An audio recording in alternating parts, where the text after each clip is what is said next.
Hey guys, what's going on? It's Jack here. Now, I thought today I'd do a video on a topic that I usually get asked a little bit about. It's more than what I thought. And it's just about how I sort of spend my money and how I guess invest it and really how I live frugally. It's probably going to be in the title here. And I'm really going to talk about how I sort of go around my expenses and what I do on a day-to-day basis. Because a lot of people out there actually struggle with money. A lot more than I thought. Struggled not in earning money, but in being able to save it and basically what to do with it. There's a lot of people that struggle with really just making the right decisions with money and really struggle with how to sort of live frugally, as they say. So me being a 25-year-old business owner, I'm going to run through a few things that I do, a few of my day-to-days in how I sort of save my money, and how I invest it, how I reinvest it, really all around my ideas and thoughts about money as a whole. So before I get into this list, if you do enjoy this video, make sure to leave a like on this video and even subscribe to the channel if you like, because that is what helps out this channel the most. I would deeply appreciate it. And I want to get the word out there. More people that like and subscribe, the better. So if you do enjoy it, let me know. Okay, now I know that some of these are going to seem really self-explanatory, but I feel like that's where a lot of people struggle, is with the really basic stuff. It's like right there in front of them, but they don't see it. Maybe they might need someone just to remind them about it, or just to go off an example. And that's another reason why I want to make this video. So just to preface this whole video, some of these might seem pretty basic, but I think it's a lot of the basic stuff that really gets overlooked. Okay, number one is saving on what you can on daily expenses. Now this could be things like food, this could be things like fuel, any of these little daily expenses, these day-to-day little purchases that you need to live. For me personally, I'm always trying to cut out, expenses that I can, looking for deals and things like that. Because, I'll give you an example. When I go and do my grocery shopping, I go down to Coles. Usually go down to Coles just because that's the one that's closest to me. I'm always looking for the deals. I'm always looking, and just so you know, I'm making more than what I used to. When I went out and started working on my own, I make more now than what I used to at my normal 9-to-5 job working retail.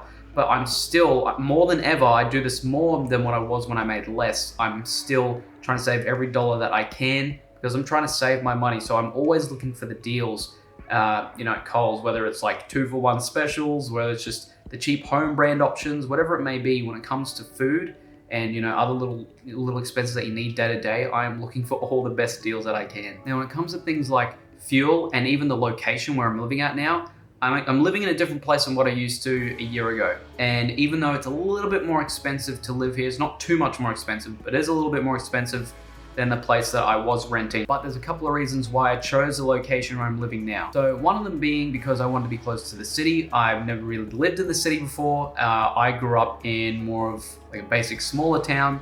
And I can tell you from experience, I love the city a lot more. As a kid, I used to hate the city, but growing up, I actually love the city. For me, there's just a lot more going on and it just feels more lively. Like I get to look out the window and look at the little view of the city that I have. And I just appreciate it because there's so much more going on than what you see where I used to live, where even though where I used to live was good, I like the idea of being able to look out and there's people out and about doing stuff, and I just like that it's like it's alive. But the other reason I chose this location was because it was close to everything. When I was first looking at this place that I've got now, I've been living here for almost a year now, but when I was back looking at this place, I was looking at things like, okay, where's the nearest supermarket? Where's the nearest gym?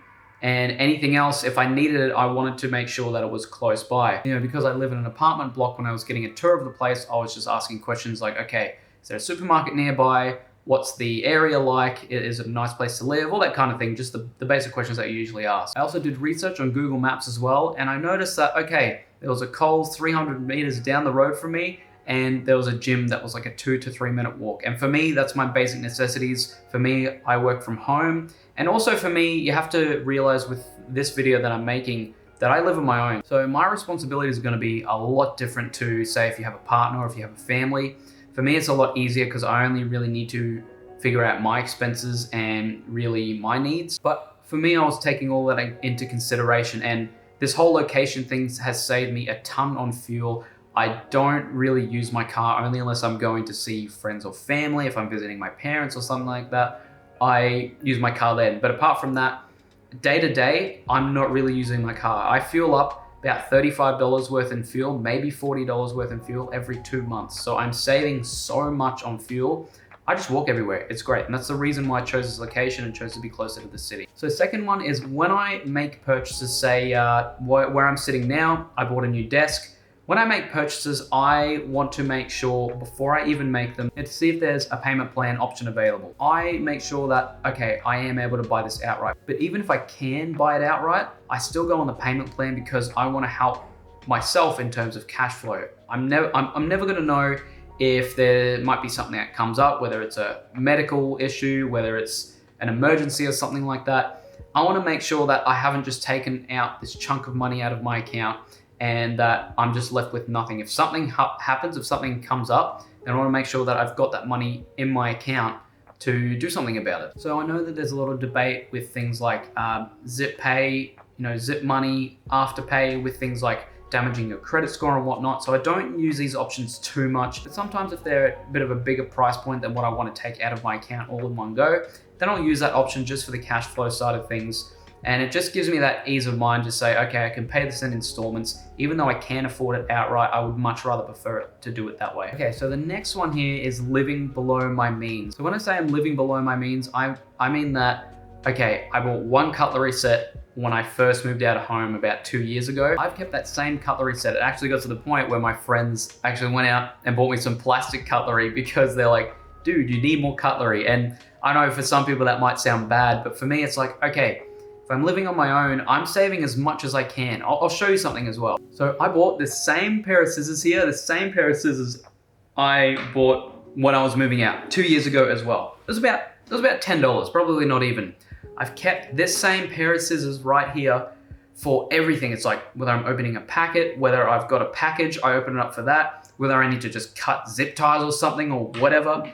I have that there. I haven't sharpened it, so it's starting to like really dull out. The blade's starting to dull out, but I haven't bought anything else, another pair of scissors at all. And not only that, when I first moved out, I was lucky enough to have a microwave in the older unit that I was at, so I didn't have to buy a microwave.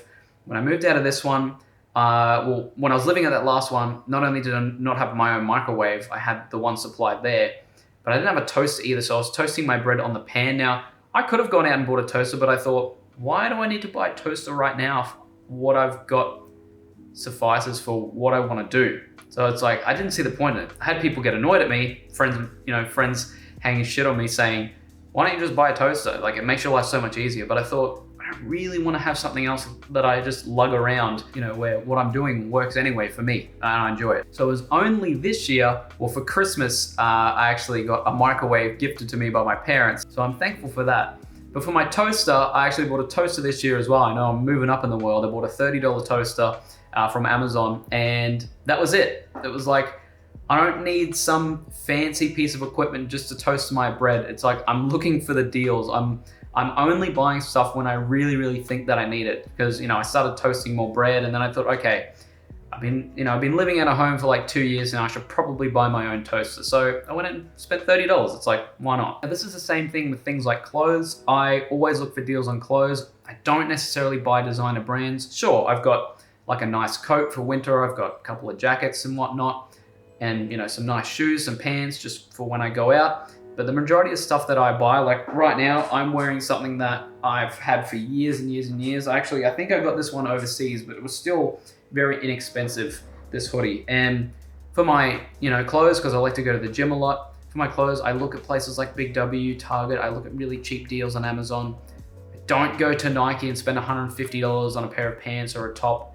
The last pair of shoes that I bought was like $30 for the gym, and the pair that I'm wearing now for the gym, I actually got gifted a few years ago, and I'm still wearing them. I got gifted them for Christmas. It was like another Christmas, I got gifted a pair of Nike shoes. So really, I'm living so below my means, and it's not that like I'm a tight ass or anything. I will go out and, pay for dinner for friends, and I'll go out and give family members presents and whatnot. Like, I'm not some stingy kind of person, but when it comes to my own expenses, I make sure that I get the most out of how much I saved and make sure that I live way, way below my means. The last part about this is about reinvesting my income. So I would say about on average, if we're going by a month-to-month basis, I'll probably invest about 40% of the income I've made from my businesses, from majority of my income. 40% of that will go into reinvesting into myself and reinvesting into the business. But if we're talking about reinvesting in myself, what I mean is I'm always reinvesting in learning material. I'm reinvesting in things that will help me, help in my personal development, help things in like mentality, help things in, my knowledge in business. When I say reinvesting in myself, it could be things like books, it could be things like training, anything that's going to help me in the long run. Now, anyone that's in business, if you're watching this and you do have your own business, you're going to know that reinvesting in your business is basically a must. Now, anyone that's watching this, if you do have your own business, I don't really necessarily need to explain reinvesting in your business, but if you don't run your own business and you're not sure what I'm talking about, really, if you want to have a business stay alive, you constantly need to be feeding, you constantly need to be reinvesting your money back into it.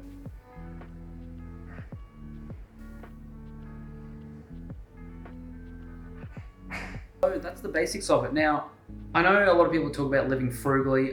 They're talking about, getting coupons back with them, getting expenditure points back with them. Like, for me, the only one I really use is Flybys. I don't necessarily use any of these coupon-based systems where you get cash back and money back. I just have never really used them myself. I'm more about sort of, saving as much as I can with what I earn, investing what I can back into what's going to help me grow. So this is actually going to bring me to my final point. For me personally, I'm not in the stock market. In the future, I would love to get into the real estate market. But for me right now, I'm invested in crypto. Now, I know some of you out there might say, look, Jack, why are you invested in crypto? It's basically a big scam. You don't know what you're talking about.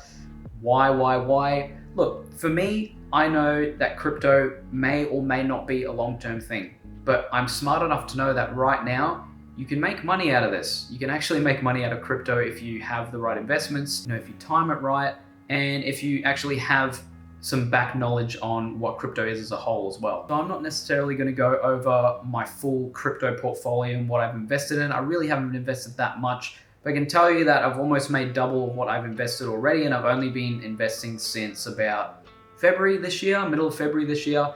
And like I said, I'm smart enough to know that there is financial gain, especially where there's all this hype. I think right now we're going through a couple of dips, but I'm more than okay with that. It's like buy low, sell high kind of thing, if you know what I mean. But anyway, the point that I'm getting with this is what I'm trying to do with these investments is grow my money, quote unquote, make my money work for me, which is the closest that you're going to get in terms of, getting money back. And instead of having it sit in your bank, you're actually going to try and multiply that money by putting it in investments. Because my mindset with things like investments, especially if you're in the stock market, in the real estate market, my whole sort of base philosophy on that is, what's it going to do sitting in your bank? It's like, it's just sitting there. It's almost like the bank is slowly taking money from your account. That's how I see it anyway. It's like, what are you going to do with the money sitting in your account? Yes, you need savings. Like I said, I'm not investing everything that I have in my bank account. I'm saving the majority of it.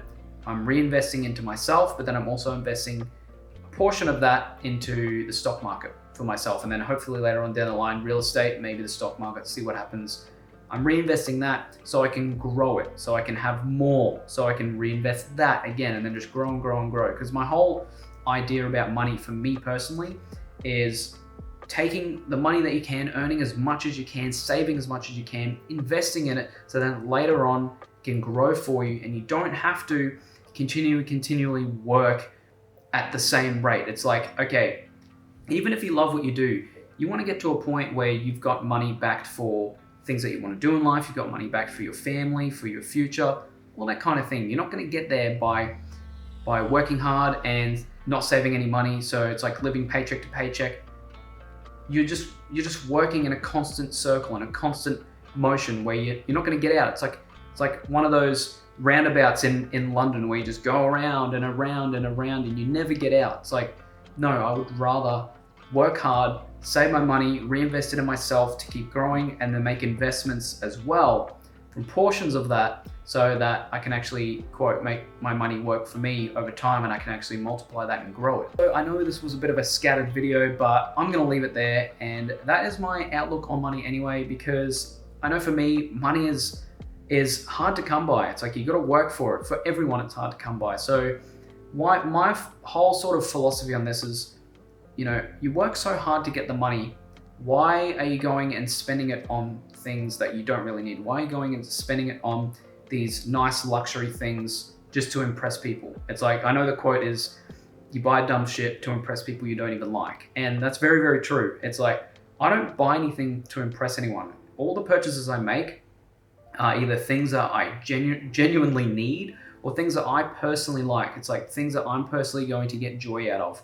Other than that, I really don't buy things at all to, on the basis of, okay, what are these people going to think of me? What's this person going to think of me? I just think of it as, I buy it because I want it, or I buy it because I need it. And that's it. That's my whole basis of how my financial sort of ideas have grown over time. So I'm gonna leave this one here with you guys today. I hope that these points helped you out. If you do have any questions, if it's about crypto, if it's about investing money as a whole, like I said, I'm not the biggest investor right now.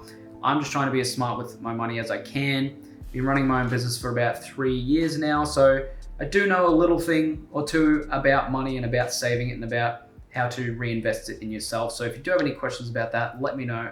Apart from that, guys, I hope you guys are doing well, staying safe. I'll see you guys in the next one.